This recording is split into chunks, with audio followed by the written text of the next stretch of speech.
Brom menjadi tugu ikan bandeng di Kabupaten Pati, Jawa Tengah viral di media sosial. Salah satu videonya dibagikan oleh akun TikTok Lapansa. Dalam video tersebut, nampak polisi sedang mengeluarkan tugu ikan bandeng itu keluar dari sebuah bengkel lain. Knalpot Brom itu nampak tersusun rapi hingga membentuk ikan.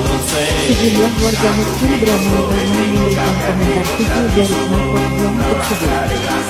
Satlantas Polresta Pati merupakan pihak yang membuat knalpot Brom itu menjadi tugu ikan bandeng.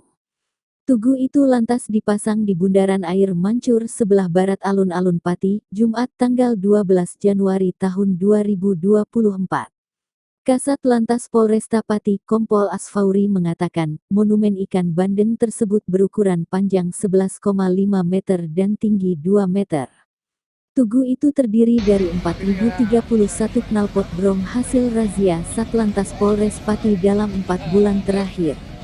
Razia tersebut juga merupakan salah satu upaya melaksanakan program Jateng Zero Knalpot Brom. Adapun alasan polisi membuat tugu ikan bandeng yaitu sebagai produk unggulan dari Kabupaten Pati.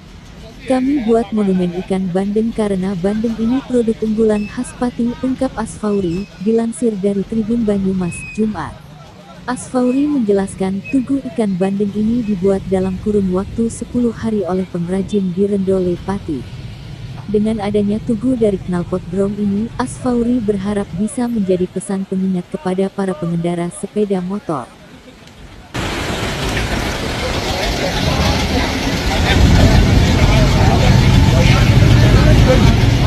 Salah